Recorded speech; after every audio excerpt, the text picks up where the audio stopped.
Bonjour, bonjour tout le monde. J'espère que vous allez bien. Bonjour. S'il vous plaît, commencez à partager cette vidéo. Bonjour, bonjour, bonjour, bonjour. Est-ce qu'il y a quelqu'un en ligne? Faites-moi signe si vous êtes là. Un coucou, un j'aime ou je sais pas quoi. Bref. Bonjour Stani, comment ça va? Et ce livre alors? Comment ça va? Comment ça va? Comment ça va? Bonjour, bonjour, bonjour, bonjour. Bonjour tout le monde. Je suis en train de partager la vidéo. J'espère que vous allez bien. Est-ce que vous m'entendez? Le volume, il est bon? Est-ce que le volume est bon? Est-ce que le volume est bon? Très bien. Ok, d'accord. Ok. Euh, je suis là. Je ne sais pas si je vais être très très long aujourd'hui. Je ne sais pas. Euh, Partagez la vidéo. Dans les groupes dans lesquels vous êtes. Peut-être que, bon, même si ça ne vous aide pas vous, ça peut aider une autre personne quelque part. Donc voilà. Aujourd'hui, on va parler du mépris. Pourquoi du mépris? On va parler du mépris. J'avais pas forcément prévu de parler de ce sujet, mais j'ai commencé au fait la semaine et il y avait ce mot au fait qui me revenait sans cesse au fait en esprit au fait. Ça résonnait fort dans mon esprit, ça revenait tout le temps le mépris. Et après, je me suis rendu compte que cette semaine au fait dans les prières inspirées sur MCTV, je crois, ils sont en train de parler du mépris au fait de ce que ça peut causer dans la vie d'une personne, le mépris. Je pense que chacune de nous a été au moins, ne serait-ce qu'une seule fois, exposé au fait au mépris dans sa vie. Je partage la vidéo là et puis je reviens. Je pense que chacune de nous a été au moins une fois dans sa vie exposé au mépris. Mais bon, au fait, la question n'est pas pourquoi le mépris, parce que nous n'avons pas la capacité de pouvoir contrôler au fait les gestes, les attitudes des personnes autour de nous. C'est impossible. Et puis on n'est pas là au fait pour pouvoir gérer le comportement des personnes en face de nous. Donc la responsabilité nous incombe au fait finalement à la fin. S'il vous plaît, partagez cette vidéo. La responsabilité nous incombe à la fin de pouvoir faire le nécessaire. Parce que bon, c'est vrai que bon, quand on parle du mépris, on parle de la personne qui subit le mépris et puis la personne qui cause le mépris. Donc ces deux, ça concerne deux parties au fait. Et ça n'a pas... Bonjour Esther, comment tu vas? Bonjour Gloria, bonjour tout le monde. Bon. Et voilà, comme je disais, le mépris, il y a la personne qui méprise et puis il y a la personne qui est méprisée. Donc dans les deux parties, la réaction n'est pas toujours la même chose, les conséquences ne sont pas les mêmes, les émotions, les pensées qui accompagnent ces choses ne sont pas les mêmes en fait. Donc qu'est-ce que au fait on va s'atteler aujourd'hui? On va s'atteler à parler au fait déjà d'une part de la personne au fait qui subit le mépris. C'est important parce que je pense que nous tous on est passé par là, moi y compris. Je ne sais pas le nombre de fois où j'ai été méprisée dans ma vie. S'il vous plaît, partagez cette vidéo. À un moment donné, je pensais que le mépris faisait partie au fait de mon quotidien, de ma vie au fait. Il y a ces personnes au fait qui ont cette facilité à pouvoir mépriser les autres. Euh, et on ne peut pas, voilà, on est dans la vie, on est dans le monde, parce que ces personnes qui méprisent, ils peuvent être dans la famille, ils peuvent être dans nos amitiés, ils peuvent être dans nos collègues, ça peut être même le conjoint qui est là, au fait. L'homme ou la femme à laquelle on s'est attaché qui nous méprise. Bref, ça peut même arriver que ce soit les enfants qui sont en train de mépriser leurs parents. Pour une raison, pour une autre. Bref, donc le mépris, au fait, ça touche tout le monde. Voilà, ça touche tout le monde, ça touche tout le monde. Et je me suis rendu compte que pendant des années, j'ai subi le mépris dans ma vie, j'en subis toujours. Et c'est quelque chose qui m'a détruit, au fait. Ça m'a vraiment détruit. C'est quand, au fait, quand ce mot me revenait à l'esprit, toute cette semaine, le mépris, le mépris, le mépris. Et il y avait des flashs, au fait, qui revenaient avec le genre de paroles, le genre d'attitude, tout ce qui compose, au fait, voilà, tout ce qui englobe, quand on parle de mépris, tout ce qui va avec, tout m'est remonté, au fait. Et puis je me suis dit, bon, c'est vrai que j'avais écrit des posts, mais c'est pas toujours suffisant. Il y a des moments, on écrit les posts, Mais c'est pas tout qu'on met dans les posts. Le fait de venir d'en parler, ça peut éclaircir encore d'autres personnes. Donc déjà, au fait, on va essayer de définir déjà le mépris. Je suis partie chercher le dictionnaire. J'aime bien, au fait, le dictionnaire parce que souvent, nous avons une mauvaise définition des mots. Et par moments, ça peut porter préjudice. Surtout, les personnes qui posent ce genre d'acte, au fait, ils ne se rendent pas compte de l'impact de ce qu'ils font aux autres. Et quand on leur dit non, ce que tu fais, c'est mauvais, ils ont tendance à minimiser ce qu'ils font parce qu'ils ne savent pas ce que ça a comme conséquence, au fait, sur les autres. Donc, je suis partie dans le dictionnaire, je suis partie dans mon dictionnaire, je suis partie chercher la définition du mot mépris. Alors, le dictionnaire me dit ceci: sentiment par lequel on considère quelqu'un comme indigne d'estime ou d'intérêt. Sentiment par lequel on considère quelqu'un comme indigne d'estime ou d'intérêt. Le dédain, le dégoût. Donc la personne, comme on dit souvent chez nous en Afrique, je suis africaine, on te dit la personne te prend, te calcule, te multiplie par zéro au fait. Donc la personne te fait comprendre que non, tu ne vaux rien au fait, tu n'es rien. Et il y a des gens qui sont spécialistes au fait dans ça. Spécialistes à mépriser les autres. Mépriser les autres. Tu rencontreras le mépris sur ta route. Tôt ou tard, d'une manière ou d'une autre, tu vas le rencontrer parce que il y a des êtres humains, je dis, il y a des gens qui sont toc-toc, qui sont pétés dans leur tête, qui tournent dans ce monde. Eux, leur travail, c'est de piétiner les autres. Quand ils diminuent les autres, quand ils enfoncent les autres, ils se sentent bien. Mais ça, c'est un problème. Mais je ne suis pas encore arrivée là. Le mépris, au fait, peut être par un geste. Ça peut se traduire par un geste. Donc, tu parles à la personne te fait: ah, genre, bon, vas-y, toi aussi, toi, t'es qui, toi, pour qu'on puisse t'écouter? Ça peut être dans les gestes. Ça peut être par des paroles que la personne te sort. Ça peut être par une moue. Donc, c'est-à-dire, c'est l'expression de visage, au fait, de la personne qui te montre que, donc, les gens, ils parlent, donc, toi aussi, quoi. Bonjour, bonjour, bonjour, monsieur Joe Brain, comment ça va?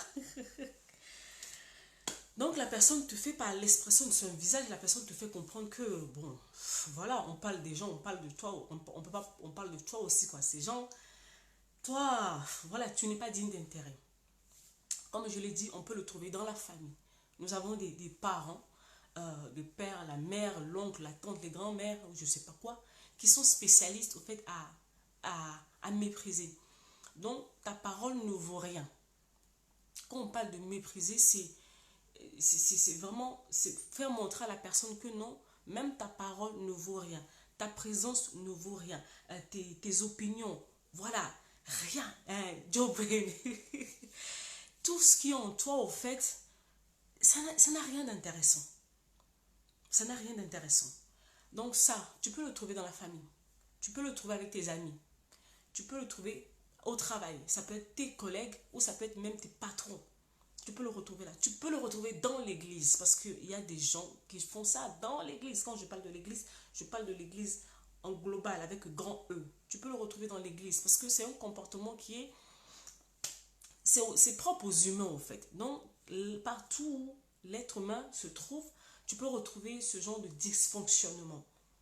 Donc, il ne faut pas que ça te choque. Il ne faut pas que ça te choque au fait. Maintenant, le problème est comment on fait en fait. Quand on est victime de mépris, qu'est-ce que l'on fait? On fait quoi? Parce que tu seras toujours au fait amené un jour ou l'autre, d'une manière ou d'une autre, à faire face au mépris. Qu'est-ce que tu fais? C'est là où on rentre au fait dans, entre guillemets, dans mon domaine d'action qui est l'identité. On revient à cette question d'identité au fait. S'il vous plaît, partagez la vidéo. L'identité. Parce que quand une personne au fait te dénigre, la personne veut te faire croire que au fait tu n'es rien. Et moi pendant très longtemps au fait, bon, je ne savais pas qui j'étais au fait. Bon, moi j'étais là dans le monde, bon, je faisais les choses comme tout le monde au fait. Et la vision que j'avais de moi-même dépendant de ce que les autres me disent. Et ça c'était très dangereux. Parce que supposons que je me retrouve devant une personne toxique, je me retrouve avec une personne vraiment pervers, manipulateur ou je ne sais pas quoi. je vais tendance à croire au fait, à accepter ce que cette personne dit de moi. Donc, quand je me retrouve avec une personne qui me minimise, qui me banalise, qui me fait sentir que je suis moins que rien, je vais le croire. Pourtant, ce n'est pas la vérité parce que je ne sais pas qui moi-même je suis d'abord. Donc, c'est-à-dire que c'est ce que les autres disent au fait qui me définissent. Et ça, c'est un réel danger. C'est une chose à laquelle les gens sont souvent confrontés. À chaque fois, je fais des pauses dans lesquelles je suis en train de dire, il faut que vous arriviez d'abord à vous définir. Si vous n'arrivez pas à vous définir, au fait, les autres vont le faire à votre place et puis ils vont le faire très bien, mais surtout en très mal. Parce que l'être humain, de par son instinct, a tendance toujours à vouloir diminuer l'autre. Nous sommes en guillemets dans un monde de requins où il faut casser l'autre pour, voilà, il faut casser, il faut briser pour pouvoir se faire voir, pour pouvoir se montrer. Et si toi, au fait, tu ne te bâtis pas, tu ne prends pas le temps nécessaire de bâtir ta confiance en toi, de bâtir ton estime de soi, tu vas être la proie au fait de ces personnes. On revient, ça nous ramène au fait à un test de la parole de Dieu. Je suis chrétienne, ceux qui ne me connaissent pas. Déjà, bonjour, pour ceux qui ne me connaissent pas, je m'appelle Noélie Panda. Je suis conseillère en relations d'aide, je suis auteure, je suis conférencière aussi. Et là, vraiment, je parle en fait avec ma casquette de relations d'aide.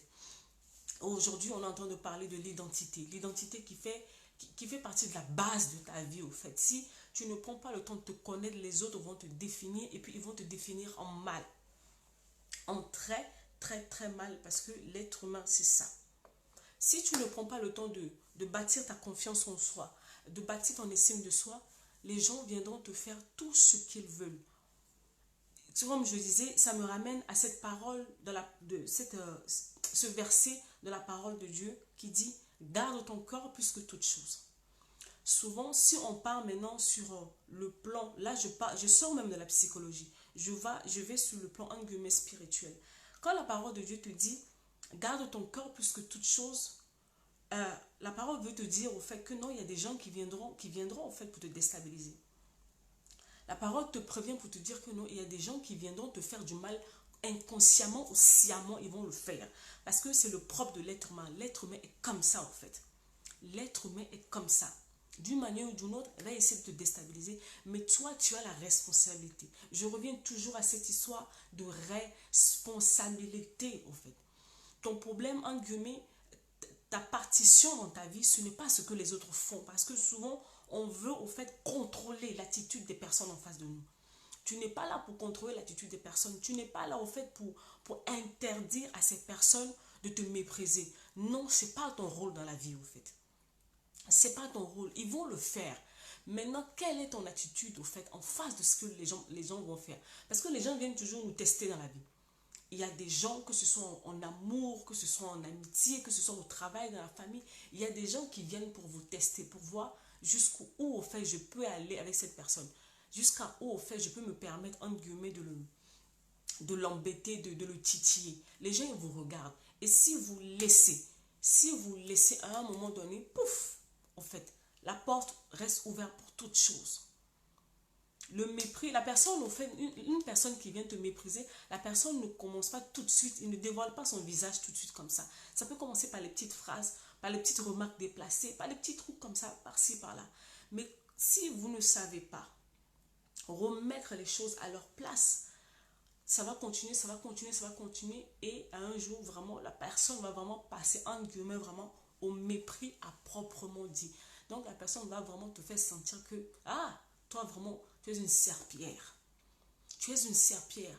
Et là, au fait, quand tu te rends compte au fait que la personne t'a vraiment minimisé. Bonjour Tacha, comment tu vas? Quand tu vas remarquer que la personne t'a minimisé, t'a multiplié fois zéro, là, tu es fâché. Parce que tu te rends compte que non, ton ego, entre guillemets, ton estime de soi a pris un coup.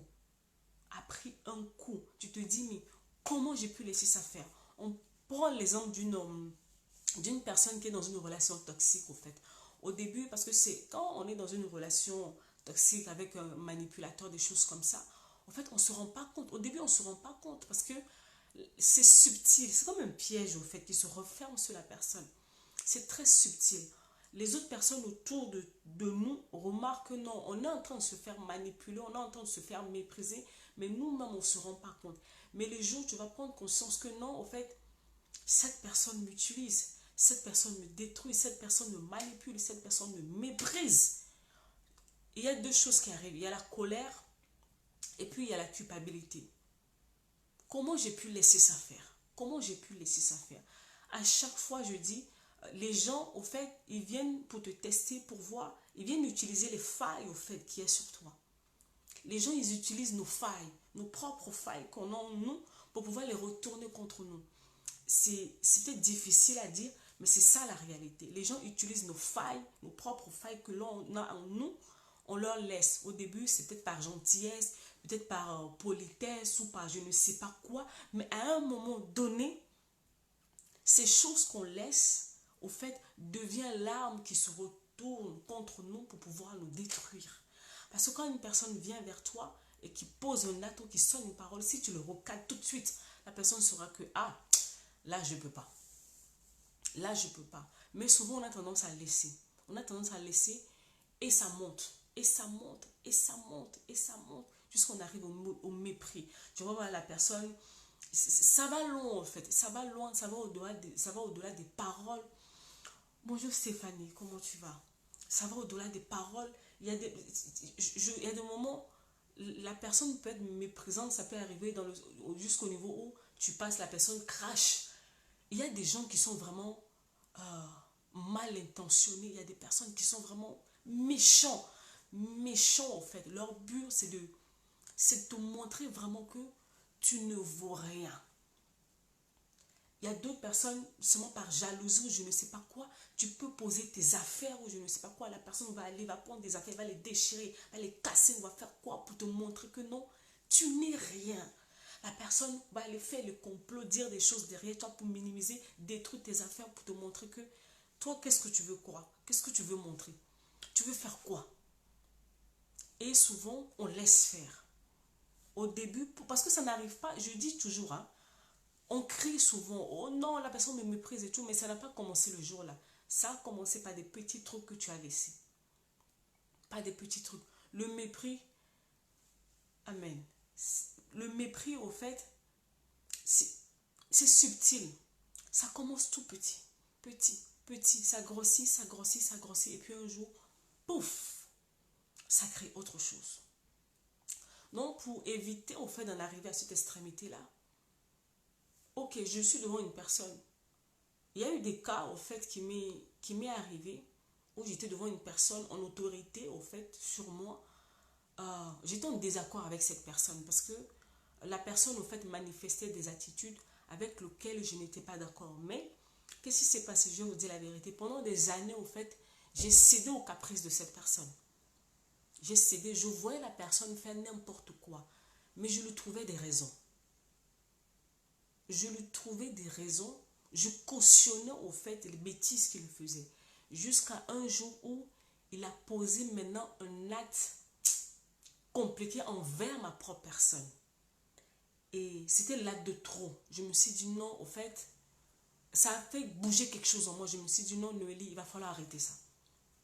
Il va falloir vraiment, vraiment arrêter ça. Parce que sinon, ça va prendre des proportions mais énormes. La personne va vraiment piétiner sur toi. La personne va vraiment te fouler aux pieds. Il va falloir dire stop. Mais vu que, au fait, j'ai toujours cédé au fait, au caprice de la personne, le jour où la personne a posé cet acte de trop et que je l'ai rappelé à l'ordre, la personne n'a pas compris au fait pourquoi je l'ai rappelé à l'ordre. Et là, la personne, maintenant, qu'est-ce qu'il fait? La personne, maintenant, elle va essayer maintenant de me mépriser autrement, dans le sens où la personne a commencé à me sortir des paroles. À me sortir des paroles.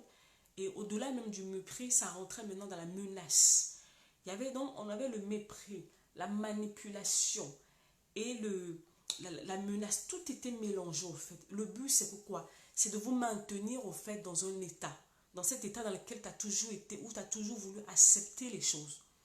On veut te maintenir dans ça parce que la personne a vu que elle a joué sur ta faille depuis, la personne fait rabaisser, mais c'est ça, Samy, en fait. Le jour, au fait, je me suis rendu compte d'une chose. Quand vous êtes en relation avec une personne, peu importe, au fait, le statut de la relation, à un moment donné, il va falloir tester la relation. Il va falloir tester la relation. Et comment on teste la relation? c'est dire non à une chose que la personne a l'habitude de faire. Cette fois-ci, tu poses un non. Tu dis non. Et là, tu vas voir le vrai visage de la personne. Et le jour où j'avais dit non à cette personne, j'ai vu un visage de la personne que je n'avais jamais connu. Je me suis dit, waouh! Et Neuilly, tu t'asseyais, tu mangeais avec cette personne. Mais il est dangereux, au fait. Au fait, cette personne n'a jamais été avec toi. Il se servait de toi, au fait, pour ses propres intérêts. Mais là, maintenant, vu qu'il voit que non, ses intérêts sont menacés, tu es devenu vraiment une menace pour lui. Donc, il veut essayer coûte que coûte de te faire taire. Et ça a été violent. Je me dis, mais parce que là, il fallait au fait arrêter. Donc, c'était violent. Vu que la personne essaie de m'intimider, moi aussi, il fallait que je tienne au fait. C'était violent. Oui, parce que souvent, quand les personnes qui viennent nous mépriser ou manipuler ou quoi que ce soit, les personnes là sont là pour leur propre intérêt. Ils ne sont pas là pour nous. Nous, en fait, on est des pions qu'ils utilisent pour eux-mêmes leur propre intérêt. Mais le jour, au fait, il y a un déclic en toi. Parce que qu'est-ce qui se passe? Souvent, en fait, nous avons quelque chose en nous hein, qui est là. C'est comme une alarme, un signal interne qui est là, au fait. Au début, on ne l'écoute pas. Mais ça devient grandissant. Le mal-être commence à grandir. Le mal-être continue à grandir. À un moment donné, tu te rends compte que non, il y a quelque chose qui ne va pas. Au début, tu l'étouffes. Bonjour Florence. Au début, tu étouffes cette voix qui te dit que non, ça ne va pas. Ça ne va pas. Tu l'étouffes. Tu l'étouffes parce que tu as peur au fait de perdre la relation. Tu as peur que la personne t'abandonne. Tu as peur, tu as peur. Tu as peur de te retrouver seul. Donc, malgré que non, tous les signaux sont rouges, il y a ce truc à l'intérieur de toi qui te dit ça ne va pas. Il y a ce mal-être que tu ne peux pas expliquer. Bonjour Paola. Il y a ce mal-être interne que tu ne peux pas expliquer. Même quand tu l'expliques aux personnes autour de toi, ils ne peuvent pas le comprendre. Moi, c'est ce qui m'est arrivé. Parce que cette personne-là, je vous dis la vérité, dès la première fois de ma vie que j'avais vu cette personne, je n'étais pas en paix. Mon cœur n'était pas en paix, je n'étais pas en paix. J'étais sur mes gardes. J'étais sur mes gardes. Alors, c'est cette capacité que Dieu nous donne, au fait. On appelle ça l'intuition. Donc, au fait, l'intuition te dit, attention, il y a quelque chose de pas net. Il y a quelque chose de pas net. Mais au début, tu ne sais pas mettre le doigt, tu ne sais pas c'est quoi. Mais il y a juste ce mal-être interne, au fait, qui te signale que non. Voilà, c'est pas ça.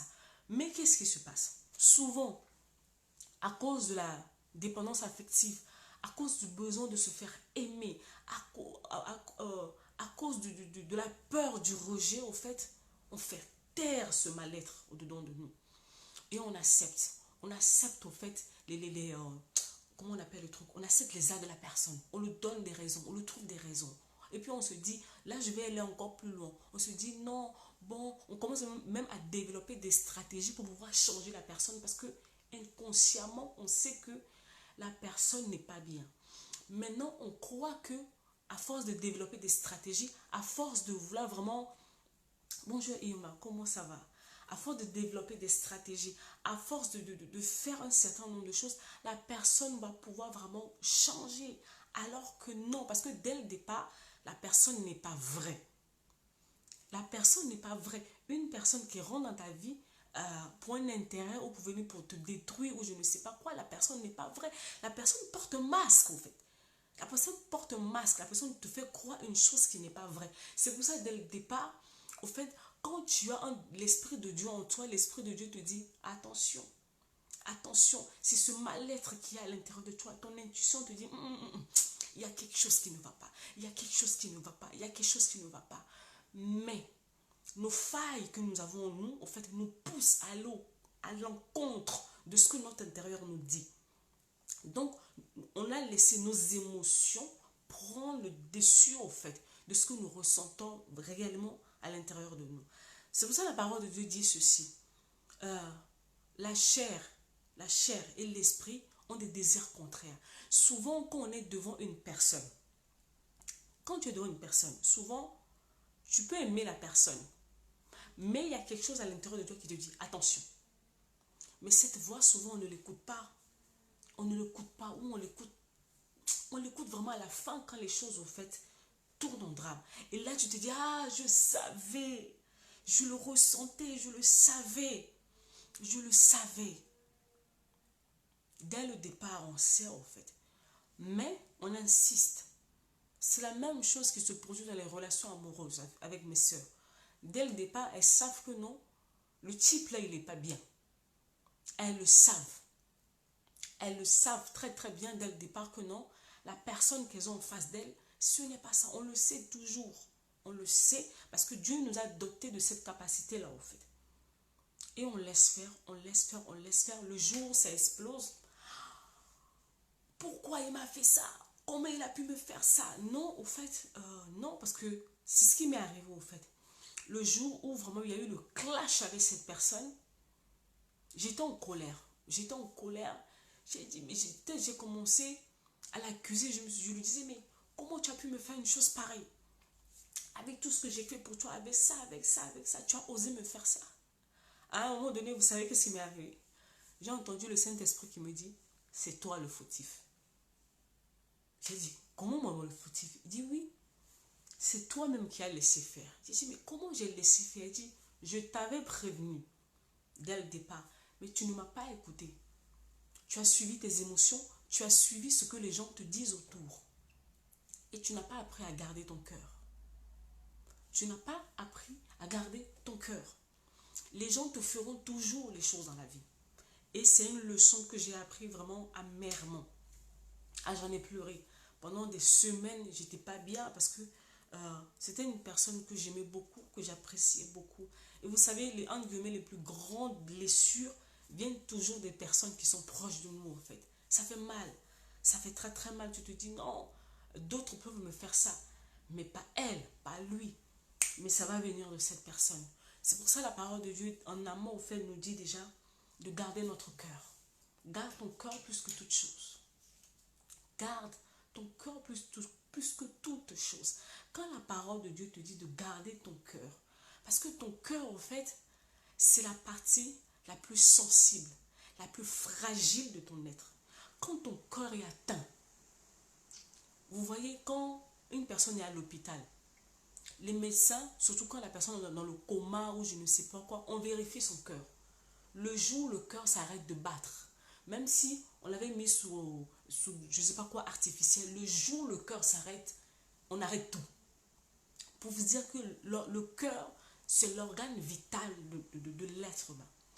Et c'est quelque chose de stratégique au fait aussi sur le plan spirituel. Donc quand l'ennemi au fait veut venir vraiment t'attaquer, te faire du mal, te déstabiliser, te broyer une destinée, il ne va pas chercher loin. Il cherche à affecter ton cœur. Donc ils vont envoyer une personne. Irma,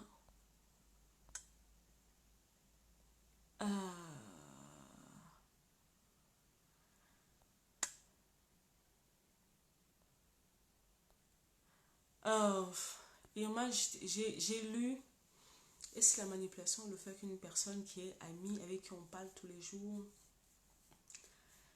qui du jour au lendemain, non, au fait, à un moment donné, si c'est une fois, on peut comprendre. Mais si ça devient quelque chose de récurrent, au fait, à un moment donné, il faut poser des limites dans la relation. Parce que ça va devenir une habitude. Ça va devenir une habitude. La personne sait que je fais ça, je reviens. Même dans l'amitié, au fait, il y a une notion qu'on appelle le respect. Ça, c'est pas le respect. Ça, c'est un manque de respect. S'il y a un problème, on peut s'asseoir comme des adultes, parler, en discuter. Si je t'ai fait quelque chose, je préfère que tu me le dises au lieu que tu restes dans ton coin. Et puis, ce genre de personnes, il faut faire attention à eux. C'est arrivé une fois, c'est arrivé deux fois. Et vraiment, reste sur tes gardes. Attention. Attention à toi. Parce que ce genre de personnes immatures, instables comme ça, tu ne sais pas quel coup cette personne prépare derrière toi, en fait. Un ami, la Bible dit que l'ami aime en tout le temps. S'il y a un problème, vous êtes capable de vous asseoir en tant qu'ami, au fait, parler, discuter et passer à autre chose. C'est ça une vraie amie. Moi, ça, au fait, ce que je vois là, je ne considère pas ça comme une amitié. C'est pas ça une amitié. Moi, je prends ça pour une connaissance. Je te relègue, au fait, quand tu me fais un truc comme ça, peut-être que je ne vais rien te dire, mais je te sors au fait de, entre guillemets, de mon estime, je te sors de mon cercle restreint, en fait. Et puis, je te mets dans les connaissances. Donc, entre guillemets, tu perds mon estime. Donc, bon, toi, tu es là, tu es là. Mais je ne vais plus te partager avec toi les choses essentielles de ma vie. Il y a des choses que je ne te dirai plus. Il y a des choses de ma vie à laquelle tu ne vas plus participer parce que je ne te vois pas clair. Parce que tu n'es pas digne de confiance. Un ami, on doit pouvoir faire confiance à une amie, se dire les vérités. Une amie avec laquelle vous ne pouvez pas vous asseoir, vous dire les vérités en face, c'est un ennemi déguisé. Avec le temps va te montrer quel est le vrai visage de la personne. Quel est le vrai visage de la personne? Parce que quel problème au fait tu peux avoir avec une personne, tu le vois, aujourd'hui vous mangez, demain tu vois la personne, tu ne parles plus, tu tournes, tu reviens. Ou soit, la personne en elle-même peut ne pas être mauvaise, mais la personne elle-même a des problèmes d'ordre émotionnel. Il y a des gens qui sont comme ça. On les appelle les lunatiques, en fait. Donc aujourd'hui, ils se réveillent, ça va, demain, ça ne va pas. Dans ce cas-là, il faut voir. Il y a deux sortes de choses, en fait. Soit, c'est vraiment une personne à qui il faut faire attention. Donc il faut vraiment la maintenir à distance. Pas forcément la faire sortir de ta vie, mais la maintenir à distance. Il y a des choses, des trucs qu'elle ne doit plus savoir. Ou soit c'est une personne elle-même qui a des problèmes d'ordre émotionnel. Donc c'est-à-dire une personne qui est émotionnellement instable. Établir, avoir une relation même amicale avec une personne émotionnellement instable, c'est compliqué parce que la personne est lunatique. Aujourd'hui, la personne s'est réveillée, la personne est de bonne humeur, elle va te parler. Demain, elle va se réveiller, elle est de mauvaise humeur ou parce que bon, ses pensées sont revenues. Elle va te voir, elle va te zapper, elle ne va pas te calculer comme si vous étiez des ennemis. Donc, il y a deux choses à voir au fait. On ne peut pas mettre, je ne peux pas vraiment tout de suite mettre ça dans la case de la manipulation ou de la destruction. Non. Tu connais ton ami, tu connais peut-être son histoire et tu sais comment il est au fait. Il ou elle est. Donc, il faut voir. Il y a deux approches. Deux approches vraiment importantes. Mais, dans tous les cas, au fait, il faut mettre, au fait, il va falloir poser une limite, au fait. Il va falloir mettre une limite dans la relation. Il faut s'asseoir et discuter comme des grandes personnes. J'ai remarqué que tu as fait ça une fois, deux fois. Ça m'embête. Ça m'embête parce que moi, je te considère comme mon ami. Mais l'amitié, c'est pas ça, en fait. C'est pas comme ça qu'on fait les choses. Peu importe la relation dans laquelle on est, il y a un minimum, en fait, qu'on appelle le respect. Et ça, c'est un manque de respect. C'est un manque de respect. Aujourd'hui, on est là. Demain, tu boudes. Donc, comme un enfant, on ne sait pas, on sait même pas comment te prendre. Des gens lunatiques, là, comme ça, c'est épuisant. C'est pour ça qu'on dit, aux personnes, guérissez. Prenez le temps de travailler sur vous parce que sinon, même dans vos relations, vous êtes difficile avec les gens, en fait. Vous êtes difficile, on n'arrive même pas à avoir une relation normale avec vous parce qu'on ne sait jamais sur quel pied danser avec vous. Aujourd'hui, vous êtes bien, demain, vous êtes fâché, après, vous êtes là, après, on ne sait pas. Donc, voilà, Irma, ce que je peux dire vraiment par rapport à ton cas. Donc, revenons à notre affaire de mépris. La Bible te dit de garder ton cœur parce que c'est la partie la plus vulnérable fait de ta personne. Et c'est ce que l'ennemi au fait va s'employer tous les jours à attaquer. Tous les jours qui va se lever, les gens feront des choses toujours pour te déstabiliser. Le mépris, la manipulation, bref, tout, la calomnie, le tout va y passer. Mais la parole te demande de dire, il faut que tu gardes ton cœur. C'est ta responsabilité. Quand on te dit ça, ça veut dire que non. Quand on te dit de garder ton cœur, ça inclut beaucoup de choses. C'est pas juste, tu vas prendre ton cœur dans ta main et puis tu vas le garder comme un précieux bijou dans les mains. Non. Garder son cœur veut dire déjà te connaître. Te connaître dans le sens où, si tu te connais au fait, une personne qui vient en face de toi, qui essaie de te mépriser, de te manipuler ou des trucs comme ça, tu peux très vite dire stop à cette personne. Tu vas laisser faire une fois, deux fois, troisième fois, tu sévis. Tu mets une limite, au fait. La personne doit comprendre que non, pour que je puisse continuer à être dans la vie de telle personne, au fait, il va falloir que je respecte aussi ses règles. Souvent, nous n'établissons pas des règles, au fait, aux personnes qui viennent dans notre vie. On les laisse faire. Ils viennent, ils font seulement. La personne va déconner une fois, deux fois, troisième fois, tu sévis. Ça, c'est poser les limites. Et ça vient quand tu sais qui toi-même tu es, au fait. Tu sais que non, ce genre de choses, je ne tolère pas. Avant, je laissais tout faire dans ma vie. Maintenant, il y a des choses qui ne passent pas. Un truc comme le manque de respect ou des trucs comme ça ne passe pas. Ou soit quand tu fais une chose qui n'est vraiment pas bien. Avant, je me taisais. Je gardais tout. Maintenant, je vais te dire, avec beaucoup d'amour, mais je vais te dire que non, ce que tu fais, en fait, c'est pas bien. ce que tu fais, ce n'est pas bien.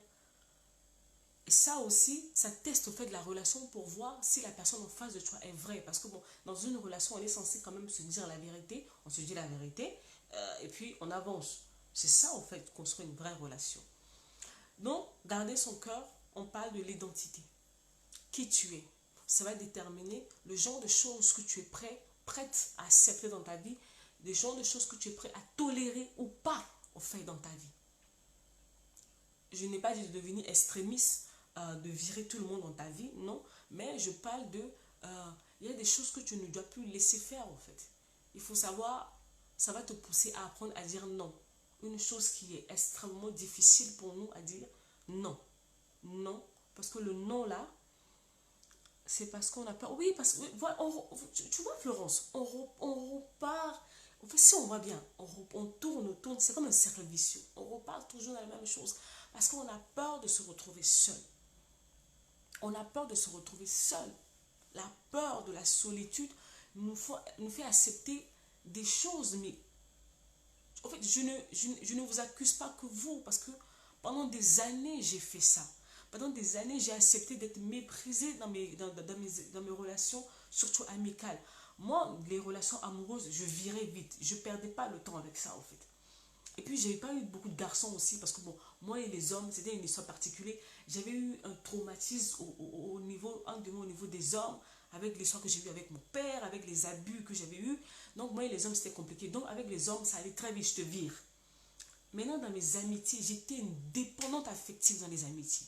Mais j'étais une dépendante, donc je laissais faire tellement de choses.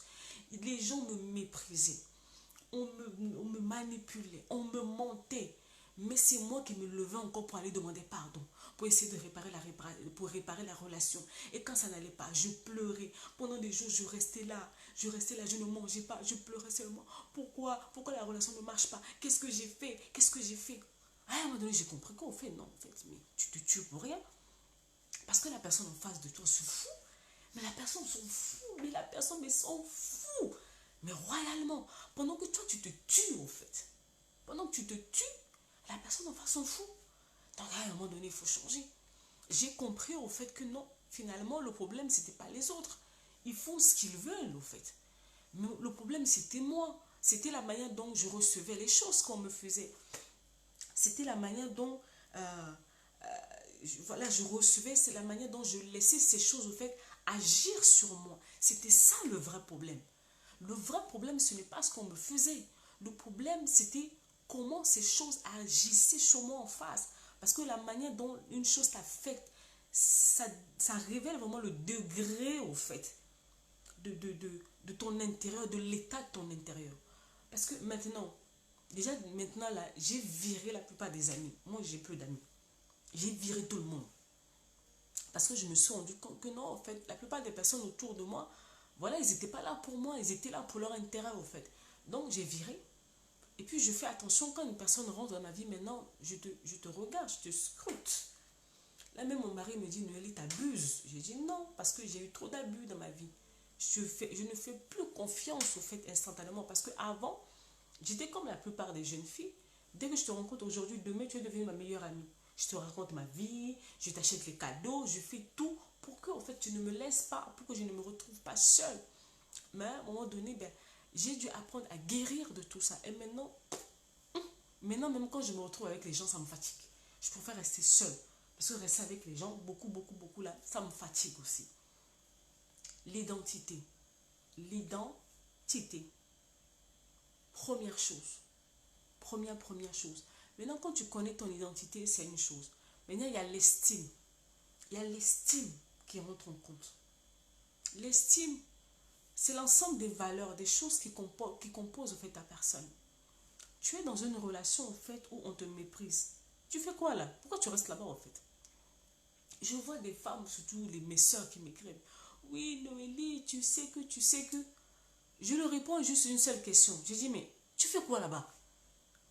Tu fais quoi là-bas? En fait, explique-moi, qu'est-ce que tu fais là-bas? Dans l'estime de soi, en fait, l'estime de soi, c'est, tu regardes la personne, tu te dis, hé, toi, tu me traites comme ça. L'estime de soi, en fait, c'est pas de l'arrogance. beaucoup de personnes, les gens qui aiment manipuler, les gens qui aiment mépriser, les gens qui aiment piétiner, les gens fourbes, les gens pas vrais, quand on leur parle de l'estime de soi, ils voient tout de suite, non, c'est de l'arrogance, c'est quoi? Non, c'est juste pour dire qu'à un moment donné, quand tu débordes, je vais te dire, hey, tu débordes, salut, salut. Je sens, voilà, souvent les gens n'aiment pas au fait qu'on les confronte. Quand on les confronte, oh non, tu es devenu arrogant. Moi, qu'est-ce qu'on n'a pas dit sur moi? Ah, elle se croit maintenant, hein. Non, en fait, je ne me crois pas. J'ai appris juste à me respecter. C'est l'histoire, en fait, d'une dame qui m'avait écrit, je crois, en début de cette année, en fait. Cette dame, je crois, elle habite en Europe. Et elle a rencontré un monsieur. Elle a dû rentrer en Afrique, en fait, pour aller épouser le monsieur. Euh, elle est partie épouser, au fait, l'anniversaire. Elle est partie épouser, excusez-moi, le monsieur en Afrique. Elle s'est battue, ils ont fait les papiers pour que le monsieur arrive ici. Le monsieur, il est arrivé ici, au fait, qu'est-ce qui se passe? Pendant qu'elle, elle se lève le matin pour aller au travail, parce que bon, ici en France, il faut avoir les papiers, bon, plein de paperasses pour pouvoir travailler. Le monsieur, il n'a pas encore les papiers, donc c'est elle qui travaille, qui gère la maison, des trucs comme ça. Alors que elle, au fait, elle se lève le matin pour aller travailler, bosser. Le monsieur à la maison, il est sur Internet, il est en train de draguer d'autres filles. Elle rentre à la maison, elle sent des présences féminines, elle sent que non, il y a une femme qui est passée dans la maison, dans le lieu conjugal. Bref, maintenant, quand elle ose ouvrir la bouche pour parler au monsieur, le monsieur maintenant commence à la culpabiliser. Le monsieur commence à lui dire, non, de toute façon, tu n'es pas belle, tu n'es pas ceci, tu n'es pas cela, tu n'es pas cela. Plein de mauvaises choses, et ça dure depuis des années, en fait. Elle s'occupe du monsieur, elle lui donne à manger, elle lui donne l'argent de poche, elle achète les habits, elle fait tout, tout, tout, tout, tout, tout, tout, tout, tout.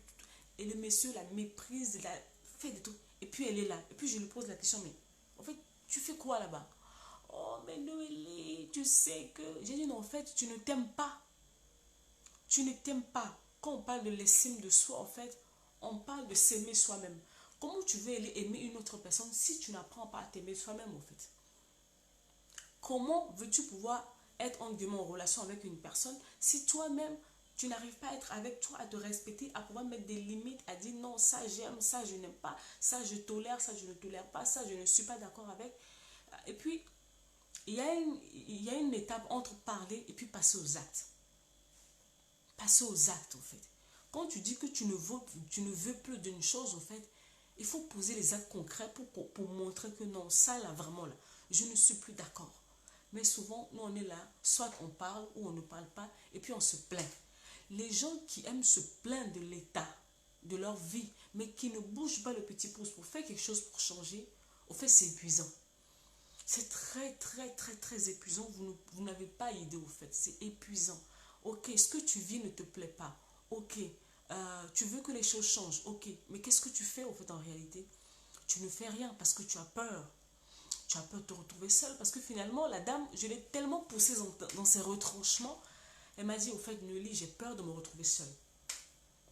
J'ai déjà au moins 3 ou 4 enfants sur les bras. Lui, il m'a pris. Mais maintenant, si je le laisse, comment je vais faire? Je vais me retrouver seule. Et j'ai compris que non, le problème est plus profond que ça, en fait. Comme a dit Florence, cette peur de se retrouver seule nous cause énormément, énormément, que ce soit les femmes, les hommes, que ce soit les jeunes, même dans leurs relations. Voilà, la dernière fois, il y a une jeune femme qui a été tuée par son conjoint parce que le monsieur la battait depuis. Mais elle n'a pas eu le courage de partir plus tôt. Oui, elle partait à la police, elle allait dénoncer, mais elle restait toujours dans la maison. Et un jour, elle était enceinte. Le coup de trop, elle est morte. Pourquoi? La peur de se retrouver seule, la peur de recommencer à zéro, la peur de ceci, la peur de cela, la peur de cela. Et ça révèle, ce que j'ai dit dès le début, ça révèle vraiment des failles que nous avons en nous. Ça révèle les failles que nous avons en nous. Il faut arrêter de croire que le monde dans lequel nous vivons, c'est un monde de bisounours. Non, il y a des gens qui sont méchants. L'être humain devient de plus en plus méchant. La personne te sourit, mais en réalité, c'est compliqué. C'est compliqué. Donc, si tu n'apprends pas vraiment à te préserver, à te garder, mais tu vas être cabossé, tu vas être fracassé en fait.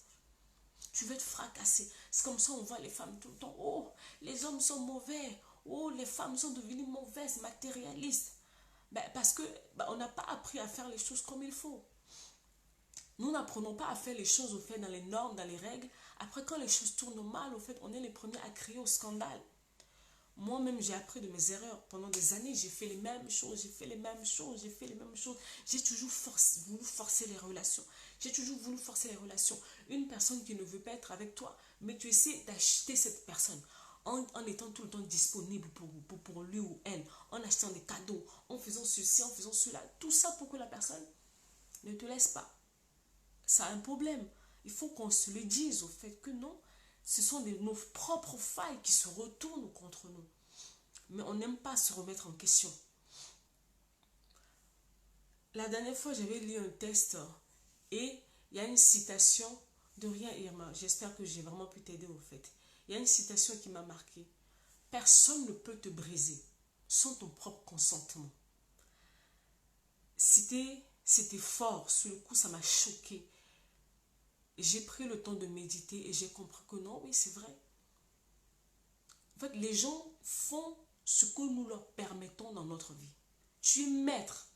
À part Dieu là, après Dieu là, le seul maître de ta vie, c'est toi-même.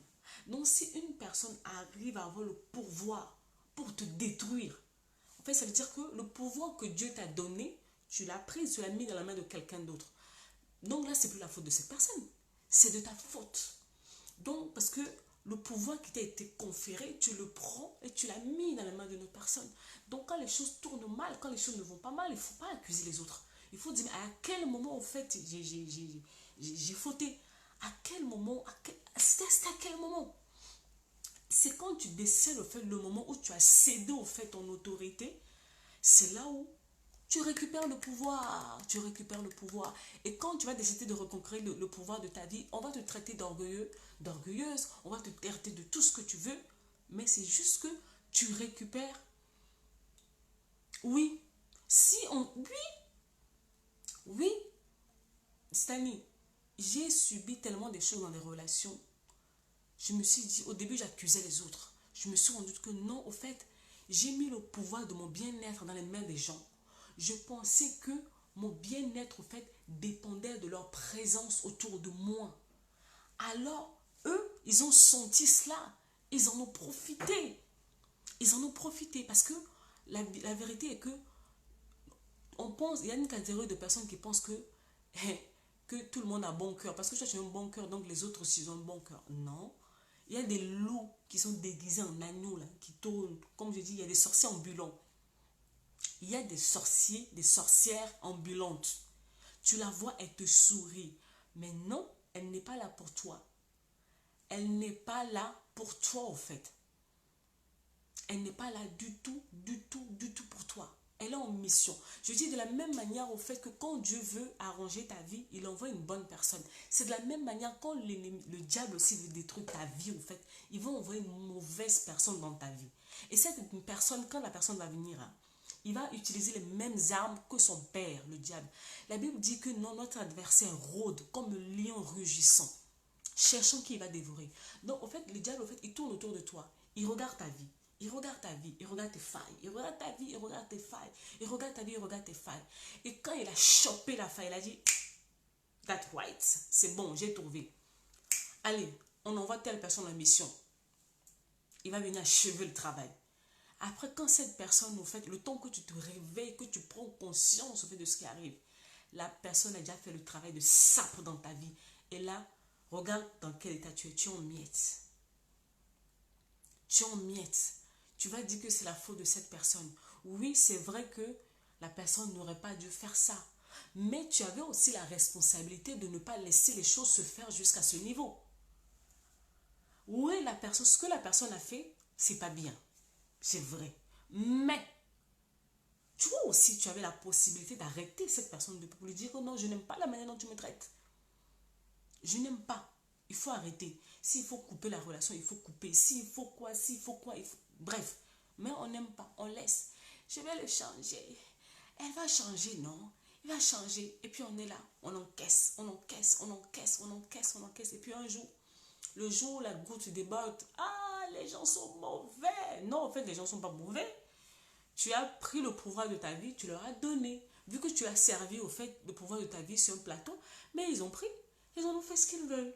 Donc maintenant, il est temps que tu peux reprendre le pouvoir de ta vie, que tu dises, que tu apprennes à dire non. Que tu apprennes à dire stop. Que tu apprennes à dire ça suffit. Que tu apprennes à dire je ne suis pas d'accord. Et ça, c'est difficile. Parce que la plupart, au fait, des personnes, au fait, qui méprisent, la plupart des personnes qui méprisent, eux-mêmes, souvent, au fait, ils ont des luttes personnelles. Il y a deux cas pour les personnes qui font du mal, qui méprisent, qui manipulent les autres. Eux-mêmes aussi, ils ont leurs propres problèmes, entre guillemets. Mais au lieu de le regarder en face, ben, au fait, ils préfèrent se défouler sur une autre personne. Souvent, une personne, parce qu'une personne normale, normalement constituée, qui a toutes ses neurones, ses pensées, qui est stable, ne peut pas passer son temps à rabaisser, à minimiser, à regarder avec mépris, avec dédain les autres. Non. La personne, cette personne, une personne émotionnellement stable a de l'empathie. Voilà. Alors qu'une personne émotionnellement malade n'a pas d'empathie, ne connaît pas c'est quoi en fait la compassion. Mais lui, son problème, c'est de broyer. Il faut broyer. Il faut broyer. Quand il minimise les autres, là, il est bien. Donc souvent, vous devez comprendre que les personnes, au fait, ces personnes qui viennent dans vos vies, là, au fait, qui viennent vous faire ce genre de choses, ils ne font au fait que extérioriser eux-mêmes leur propre mal-être. Donc, tu deviens en fait une poubelle. Donc, ils prennent leur mal-être, ils viennent jeter sur toi. Et toi, en fait, jusqu'à quand tu vas accepter ça? Jusqu'à quand, en fait? Pour ça, j'aime beaucoup, en fait, cette phrase que Lady Sonia dit souvent, stop, ma vie n'est pas une poubelle. Ta vie n'est pas une poubelle parce que les gens, ils ramassent leurs saletés, les saletés qui sont dans leur vie, dans leur cœur, dans tout ce qu'ils ont, ils le prennent, ils viennent le jeter chez toi. Parce que les gens, souvent, je me suis rendu compte qu'ils projettent. En psychologie, on appelle ça la projection. Au lieu de regarder leur propre faille, leur propre vie et arranger au fait, non, non, non, non, non. Ils préfèrent prendre leur mal-être et venir mettre ça sur toi. Comme ça, ils se sentent mieux. Mais en fait, leur sentiment de bien-être n'est que instantané. C'est réduit pour un temps. Le mal-être va revenir. C'est pour ça que vous allez voir la personne là continuer à faire les mêmes choses. Les mêmes choses. Les mêmes choses. Tu l'entends ici. Il a insulté telle personne. Il a méprisé ceci. Son nom est dans toutes les bouches des gens. On sait que dès qu'on prononce ton nom, on sait que ah, encore elle. Ou ah, encore lui. Il a fait quoi encore? On te connaît. On sait que partout où toi tu passes, c'est le désordre. Mettez-vous dans la tête pour vous dire que non, ces personnes, au fait, qui viennent abuser de vous, de votre vie, venir semer les mauvaises choses dans vos vies, au fait, eux-mêmes, ils sont chargés des émotions négatives, ils ont des mauvaises choses en eux, et le seul moyen pour eux, au fait, de se sentir bien, c'est de venir déverser leur saleté chez vous. À un moment donné, il faut leur dire, hé, ma vie n'est pas sale, il faut ramasser ta poubelle, retour à l'envoyeur. Et ça arrive par le non, par le stop, par toutes ces choses que l'on a dit au fait. Parce que quand tu te tais au fait sur le mépris, quand tu te tais sur la manipulation, quand tu te tais sur toutes ces choses que tu subis au fait, ça te brise toi-même. Il y a des personnes qui au départ étaient stables, qui étaient bien. Mais il y a une mauvaise personne qui est rentrée dans leur vie, qui a commencé à les manipuler. Parce qu'à force aussi d'être exposé au fait à cet environnement négatif, à ce genre de paroles, à ce genre d'attitude négative, à un moment donné, ça finira par t'affecter. Parce que ce à quoi tu es exposé tout le temps deviendra une vérité, une réalité pour toi. Si tu continues à laisser ces personnes faire leur venin là, va rentrer en toi en fait. Parce qu'à chaque fois quand une personne au fait te sort des paroles de mépris, des trucs comme ça, c'est comme si c'est un venin que la personne injecte sur toi. La personne t'injecte le venin. Si toi tu n'arrêtes pas à un moment donné, si tu n'arrêtes pas l'hémorragie, tu finiras par t'infecter. C'est comme ça, on retrouve des personnes complètement cassées, brisées, l'estime de soi à zéro. L'estime de soi vraiment complètement à zéro. Et ça va plus loin. Ça ne s'arrête pas seulement à l'estime de soi. Ça va même sur la santé. Ça va sur la santé. D'autres pensent que tout ce qu'ils subissent c'est normal et que... Oui, c'est ça aussi. C'est ça aussi. C'est pour ça qu'on essaie de parler pour leur dire que non, c'est pas normal. La dernière fois, il y avait une dame qui... J'avais écrit un post, il y a une dame qui m'a dit, mais... euh, ah, Noélie, mais moi, je pensais que cette attitude que j'avais, c'était normal. J'ai dit, non, en fait, derrière cette attitude-là, ça cache autre chose. Je crois que j'étais en train de parler d'être tout le temps renfermé sur soi, en fait. Je lui dis, non. En fait, Dieu ne nous a pas créés pour rester en autarcie, non. Il y a la loi de l'interdépendance qui est là. Donc, à un moment donné, oui, tu peux être seul. Et puis, il y a des moments où tu es obligé de te mélanger avec les autres parce que tu as besoin des autres pour pouvoir vivre la vie que Dieu a prévue pour toi, en fait. Donc, être tout le temps isolé, à force, ça démontre qu'il y a quelque chose qui ne va pas. Tu as peur de te faire rejeter, donc tu préfères rester à l'écart. Derrière chaque comportement, il y a une vérité. Donc, le mépris, comme je disais, ça n'a pas que des conséquences au fait, au niveau psychologique, au fait, on casse l'estime de soi de la personne, les pensées de la personne. Non, ça ne s'arrête pas là-bas. Ça va même sur la santé.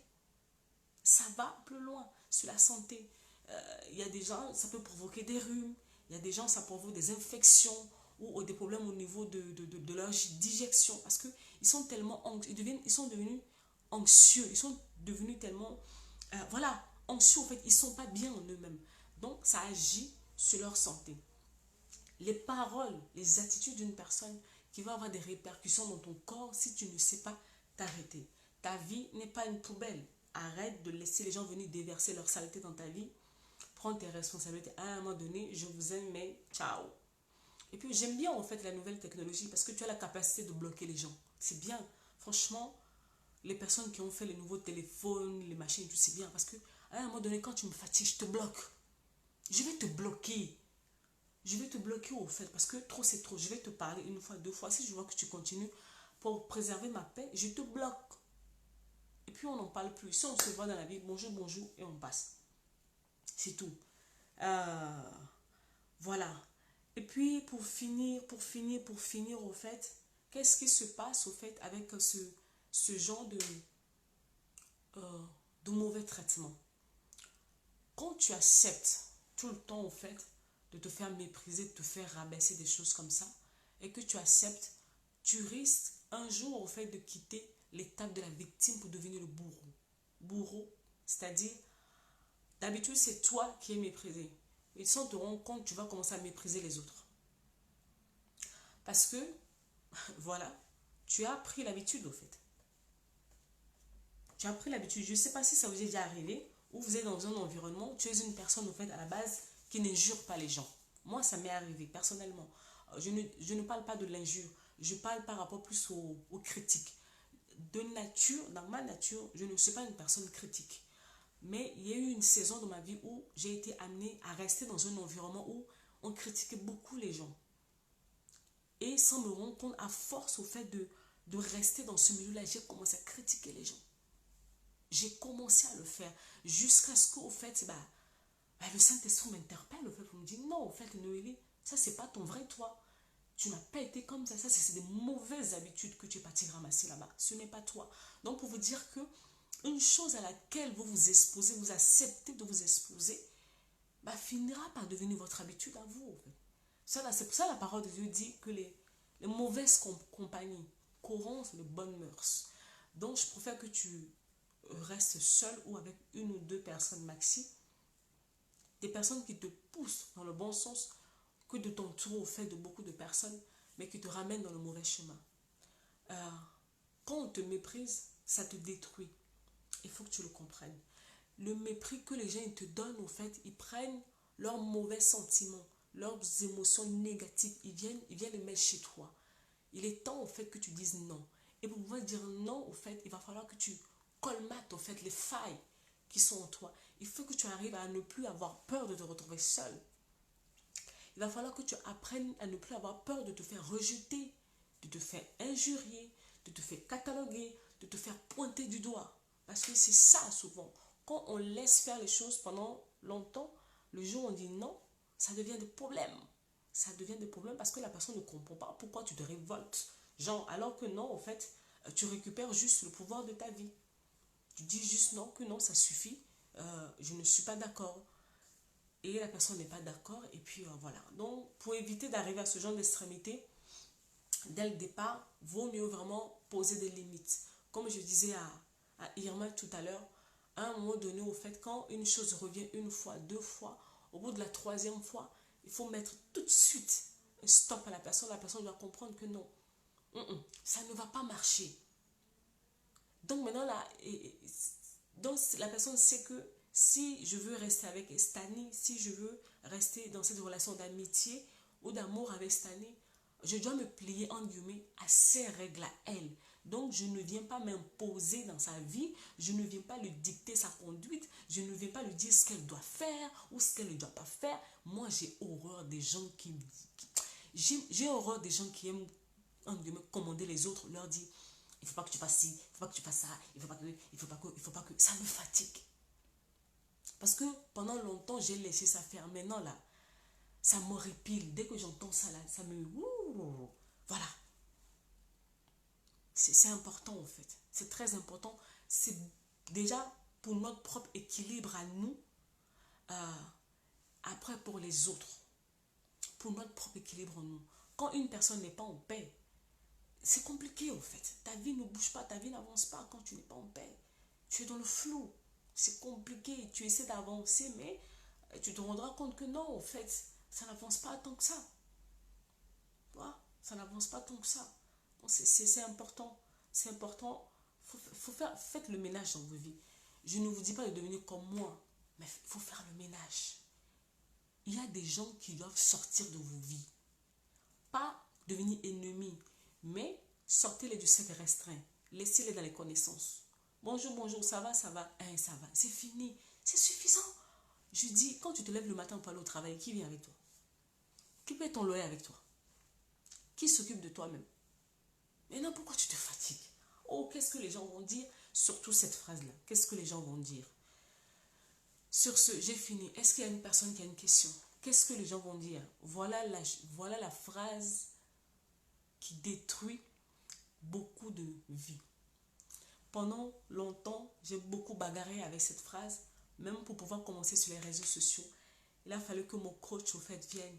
Mais il m'a bombardé mon cerveau. Donc, c'est comme si il a fracassé mon cerveau avec ça. Avec ça. Qu'est-ce que les gens vont dire? Qu'est-ce que les gens vont dire? J'avais l'impression que tous les jours, j'entendais sa voix dans ma tête.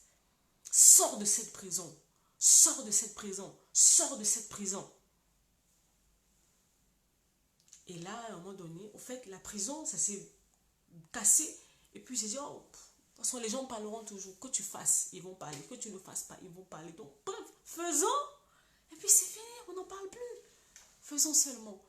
Dieu a vraiment des projets de paix pour vos vies. Dieu a des choses merveilleuses pour nous. Mais, en fait, on se laisse limiter. On se laisse limiter, au fait, par ce que les hommes vont dire. Parce que, peut-être que ça ne va pas lui plaire. Peut-être que. Au fait, tu n'es pas là pour plaire aux gens, au fait, à la base. Hein? Tu n'es pas là à la base pour plaire aux hommes. Tu es là pour plaire à Dieu. C'est ça le truc. C'est ça le deal à la base. Tu n'es pas là pour plaire aux hommes. Tu es là pour plaire à Dieu. Donc, dans tout ce que tu fais là, il faut que tu te poses la question. Au fait, je suis en train de plaire à qui? À Dieu ou aux hommes? C'est qui passe devant là? Et si tu arrives à trouver c'est qui? Tu sais, à un moment donné, si je n'avais pas vraiment pu casser cette barrière, je ne serais pas devant toi en train de te parler. Parce que tout le temps, qu'est-ce qu'ils vont dire? Ils vont dire quoi? Ils vont dire quoi? Ouais, j'ai pris la grosse tête. Qu'est-ce qu'elle croit? Elle veut montrer quoi? Et pourquoi quoi? Et pourquoi? Mais maintenant, franchement, tu parles pas. M'en fiche! Je m'en fiche! De toute façon, c'est même pas toi qui payes mes unités pour Internet. Donc, franchement, on s'en fout. Voilà, on s'en fout. On s'en fout. Elle est là. Est-ce que Prisca est là? Prisca, est-ce que tu peux me faire coucou, s'il te plaît? Je te vois là quelque part. Prisca, si tu es là, fais-moi signe, s'il te plaît. Non, l'être humain est compliqué. L'être humain est compliqué. L'être humain n'est jamais content. Et plus j'avance, et plus vraiment, je regarde vraiment l'image de mon maître. Ils diront toujours, je regarde l'image de mon maître, j'ai dit, Jésus a tout fait. Mais la foule a quand même crucifié. Donc, voilà. Prisca, est-ce que tu es là?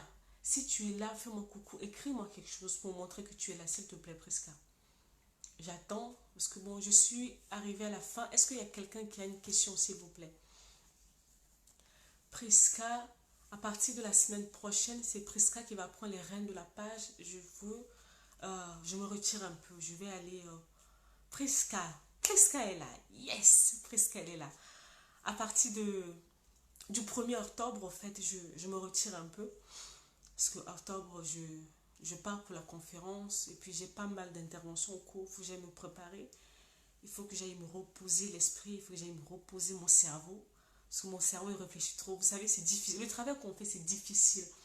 Il faut tout le temps réfléchir. Il faut ramener les nouvelles choses. Il faut creuser, il faut creuser. C'est épuisant, mentalement parlant. Donc là, je pars à Lomé dans quelques jours déjà.